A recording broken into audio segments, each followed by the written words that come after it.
Alguns lugares não existem para serem descobertos. Eles esperam por você.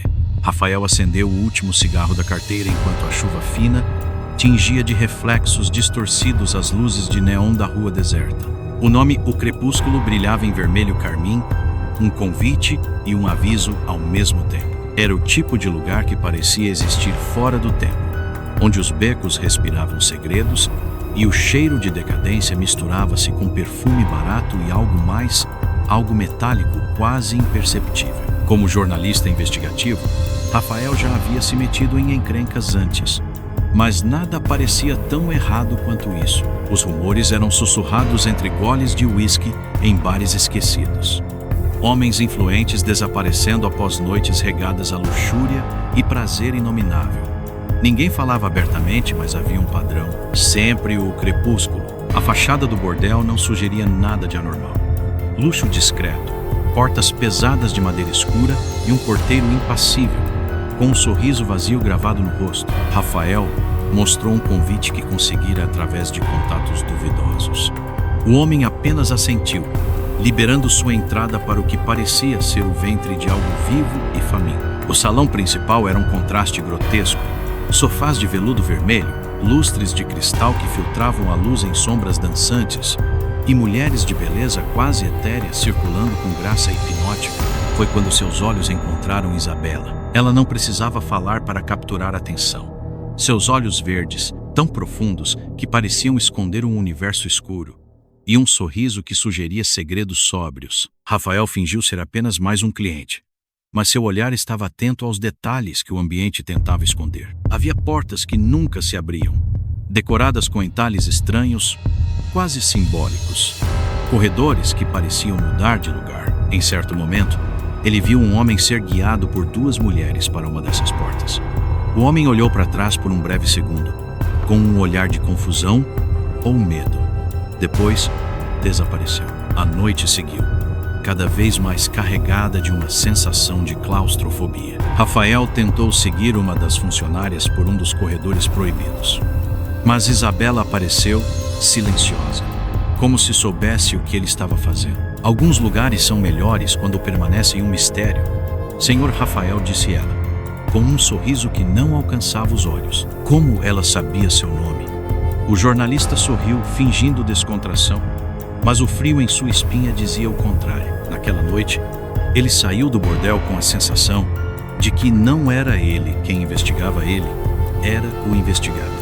Mas isso só o motivou ainda mais. Mal sabia Rafael que, ao cruzar aquelas portas, ele havia aceitado um convite que não poderia recusar. O som abafado da música preenchia o ar, um ritmo lento e hipnótico que parecia se entrelaçar com o cheiro adocicado do incenso, queimando em cantos ocultos. Rafael retornou ao crepúsculo, agora não mais como um simples curioso, mas como um homem obcecado em desvendar o que se escondia por trás da fachada de luxo e prazeres proibidos. Seus olhos estavam fixos em cada detalhe, tentando captar o que os outros ignoravam. Ele fingiu estar embriagado, cambaleando de forma convincente enquanto se afastava da sala principal. O corredor proibido parecia pulsar com uma energia própria, as luzes tímidas mal iluminando as paredes revestidas de um veludo escuro que abafava o som dos seus passos. Uma porta pesada, com um símbolo gravado que ele não conseguia decifrar, chamava sua atenção. O coração de Rafael batia rápido, mas ele não hesitou, empurrou-a com cuidado, revelando um cenário que gelou seu sangue. Dentro da sala, um círculo de mulheres vestidas com mantos vermelhos entoava cânticos em uma língua antiga, cujas palavras pareciam vibrar no ar, ecoando dentro de sua mente. No centro, um homem estava amarrado, olhos arregalados de terror, enquanto uma figura mascarada segurava uma adaga cerimonial com um brilho frio e mortal. O altar, adornado com símbolos satânicos, era uma grotesca obra de arte feita de ossos e velas negras. Rafael tentou recuar, mas um rangido traiçoeiro da madeira sob seus pés denunciou sua presença. Em segundos, ele foi cercado. Isabela, agora sem o charme acolhedor da primeira noite, olhava para ele com um sorriso cruel. Você não deveria ter visto isso, Rafael, sussurrou ela, antes que tudo se apagasse em sua mente com um golpe seco. Ele acordou em um quarto escuro, as paredes parecendo respirar ao seu redor. Sussurros vinham de todos os cantos, vozes que não pertenciam a ninguém visível. Rafael sentia presenças invisíveis se movendo, uma sensação sufocante de que estava sendo observado por olhos que não piscavam. O terror se infiltrava em cada fibra do seu ser, enquanto ele percebia que não era apenas prisioneiro do culto, mas também de algo muito mais antigo e sombrio que habitava aquele lugar. O cheiro de mofo, sangue seco e medo impregnava o ar. Rafael acordou com um sobressalto, o corpo dolorido e as mãos amarradas por cordas rígidas que machucavam seus pulsos. O quarto era uma câmara sombria, iluminada apenas por uma lâmpada trêmula, pendurada no teto por fios expostos. O eco de sussurros distantes reverberava pelas paredes de pedra, como se a própria escuridão estivesse viva, observando cada movimento. As celas ao redor continham sombras humanas, homens desfigurados pelo terror e esgotamento. Os olhos de Rafael encontraram um olhar vazio de um deles. Um homem pálido e magro, marcado por cortes antigos e feridas abertas. O homem sussurrou com uma voz rouca: "Eles não querem só o nosso sangue, querem nossa alma." O tempo parecia distorcido naquele lugar. Rafael não sabia quantas horas ou dias havia passado ali, mas ele sabia de uma coisa: precisava escapar antes que fosse o próximo. Em um momento de descuido de seus captores, Rafael encontrou uma barra de metal enferrujada no canto da cela. O ferro cortou suas mãos enquanto ele lutava contra as cordas, mas a dor foi um lembrete de que ainda estava vivo. Com um último esforço desesperado, ele se libertou. Naquela noite, o bordel estava mergulhado em um silêncio sepulcral. O ritual estava prestes a começar. Rafael se esgueirou pelos corredores labirínticos, o coração batendo como um tambor de guerra em seu peito. Os gritos abafados de uma nova vítima ecoavam de uma porta entreaberta. Ele a empurrou com força. O cenário que encontrou era um pesadelo materializado. O salão antes luxuoso agora estava coberto de sangue fresco. Um pentagrama desenhado com um vermelho grotesco pulsava no centro da sala, iluminado por chamas que dançavam de velas negras. As mulheres do bordel estavam em transe, seus olhos brancos, as bocas entoando cânticos demoníacos em uma língua esquecida pelo tempo. No altar, um homem amarrado debatia-se em um frenesi de terror. Rafael gritou. Um som primitivo que cortou o ar pesado. Avançou com a barra de metal, golpeando uma das mulheres. O impacto foi horrendo, mas o mais chocante foi a reação dela.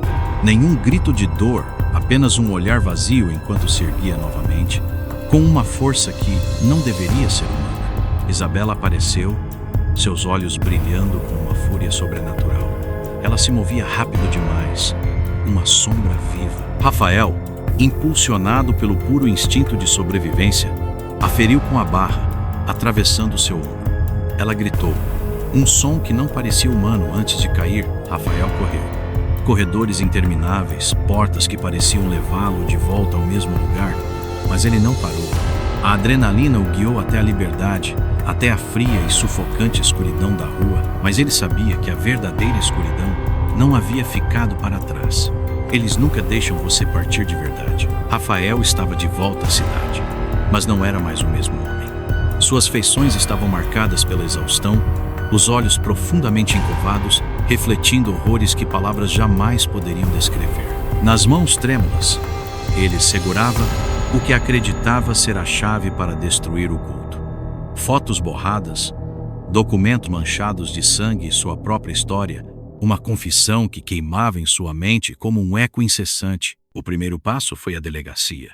Sentado diante de um policial de olhar vago, Rafael despejou seu relato entrecortado, mostrando evidências que deveriam chocar qualquer um, mas o oficial apenas o observava com uma calma desconcertante, fazendo anotações que nunca levavam a lugar algum. Não temos registros de desaparecimentos recentes, disse o homem, fechando o caderno com um estalo seco. Rafael percebeu, naquele instante, que o culto não estava confinado ao O Crepúsculo. Eles estavam por toda parte. O isolamento começou rapidamente. Amigos pararam de responder suas ligações. Colegas de trabalho o evitavam. Alguns desapareceram misteriosamente. suas casas deixadas em um estado de abandono congelado no tempo. As ruas pareciam sussurrar segredos enquanto ele passava, cada reflexo em vitrines e espelhos mostrando vultos que não estavam realmente lá. Rafael trancava portas e janelas, mas as vozes o seguiam, suaves e insidiosas, chamando seu nome no escuro.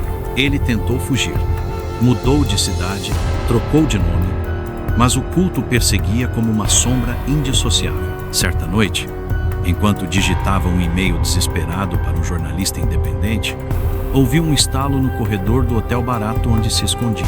O ar ficou denso, como se o próprio ambiente respirasse com dificuldade. Ele se virou e viu, refletido no espelho rachado, um rosto familiar. Isabela, ela não havia morrido. Rafael desapareceu naquela noite. Nenhum rastro, nenhuma pista. Apenas o laptop ainda aberto, o e-mail nunca enviado e uma gota de sangue seco na tecla Enter. Meses depois, o bordel O Crepúsculo reabriu suas portas com um novo brilho, atraindo uma clientela ainda mais ampla e poderosa. No comando, uma nova figura sedutora, cujo sorriso ocultava segredos antigos e famintos. O ciclo continuava, eterno e insaciável.